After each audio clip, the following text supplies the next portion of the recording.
সরস্বতী পুজোয় শ্যামবাজারে ব্যতিক্রমী উদ্যোগ।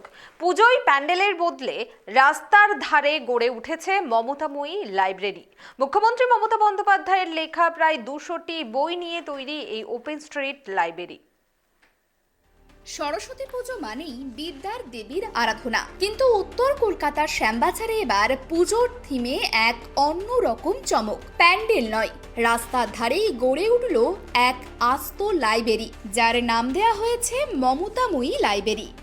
বই মেলায় নয়, এবার ওপেন স্ট্রিটে মুখ্যমন্ত্রী মমতা বন্দ্যোপাধ্যায়ের লেখা বইয়ের সম্ভার।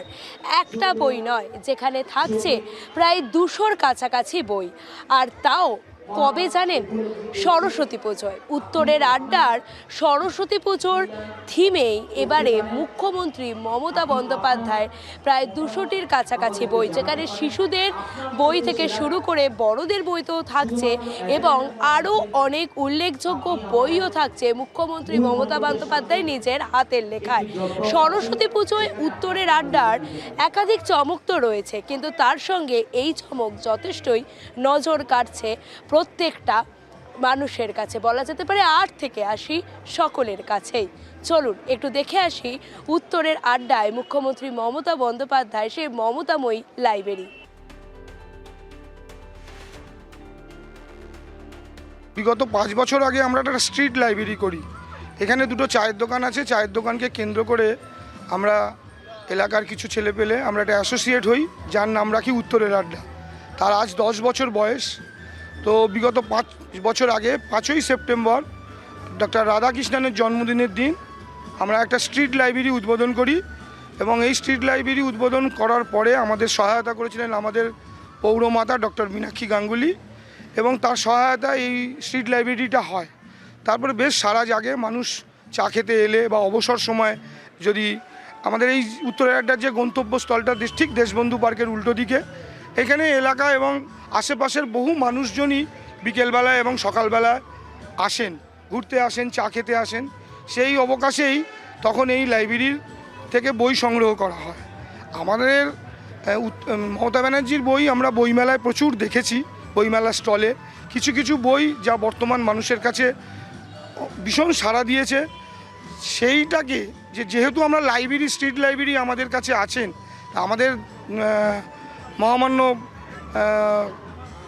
মুখ্যমন্ত্রী শ্রীমতী মমতা বন্দ্যোপাধ্যায়ের যখন এত লেখা বই আছে, সেগুলোও মানুষ জানুক, সেই স্ট্রিট লাইব্রেরির মাধ্যমে আমাদের পৌরমাতা ডক্টর মীনাক্ষী গাঙ্গুলি তার বইয়ের সহায়তায় যে মানুষের কাছে মমতা বন্দ্যোপাধ্যায়ের বক্তব্য পৌঁছক, সেইটাকে মাথায় রেখে, এবং আগামী সরস্বতী পুজো সামনে, প্রচুর ছাত্রছাত্রী,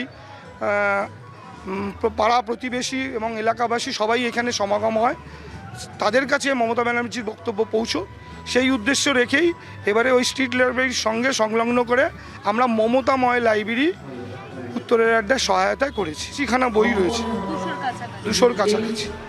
বইমেলা আর সরস্বতী পুজোকে এক সুতোয় বেঁধে শ্যামবাজারের উত্তরের আড্ডা তৈরি করেছে এই ব্যতিক্রমী ওপেন স্ট্রিট লাইব্রেরি। এখানে স্থান পেয়েছে মুখ্যমন্ত্রী মমতা বন্দ্যোপাধ্যায়ের লেখা প্রায় 200টি বই। ছোট ছোট শিশুদের হাতে তুলে দেওয়া হচ্ছে তারই লেখা বই, যাতে শৈশব থেকেই তৈরি হয় বই পড়ার অভ্যাস।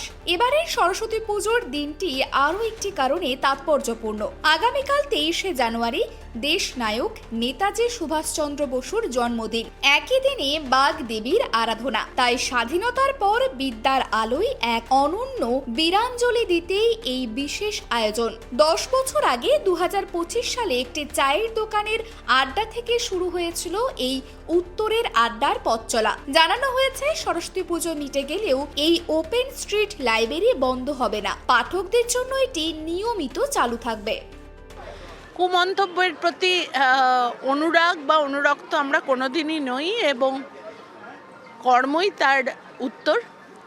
এত প্রকল্প এবং এত প্রকল্পের অন্য রাজ্যে অনুকরণ, সেই জায়গা থেকেই বোঝা যায় যে বাংলা কতখানি এগিয়ে। মাননীয় মুখ্যমন্ত্রী, আমাদের প্রিয় নেত্রী এবং অভিষেক ব্যানার্জি সবসময় বলেন উত্তরটা হয় কাজে। আমরা বিশ্বাস করি 12 নম্বর ওয়ার্ড কলকাতা কর্পোরেশন আমরা উত্তরটা কাজে দিয়েছি। আমরা উত্তরটা সরস্বতী পুজোয় দিয়েছি, 23শে জানুয়ারি, 26শে জানুয়ারিতে দিয়েছি। মাননীয় মুখ্যমন্ত্রীর সমস্ত প্রকল্পগুলো আমরা তুলে ধরার চেষ্টা করেছি। আমরা দুয়ারে এলো লক্ষ্মী বারবার দেখিয়ে মানুষের কাছে পৌঁছে দিয়েছি। মুখ্যমন্ত্রী মমতা বন্দ্যোপাধ্যায় মমতাময় লাইব্রেরি শুধু উত্তরের আড্ডায় মূল আকর্ষণ নয়, তার সঙ্গে লাইভ ছবির ক্যানভাস সেটাও কিন্তু আলাদাই আকর্ষিত হচ্ছে এবারের সরস্বতী পুজোয় উত্তরের আড্ডায় সমস্ত মানুষের কাছে। ক্যামেরায় স্বপনের সঙ্গে সুকৃতি, KTV বাংলা, কলকাতা।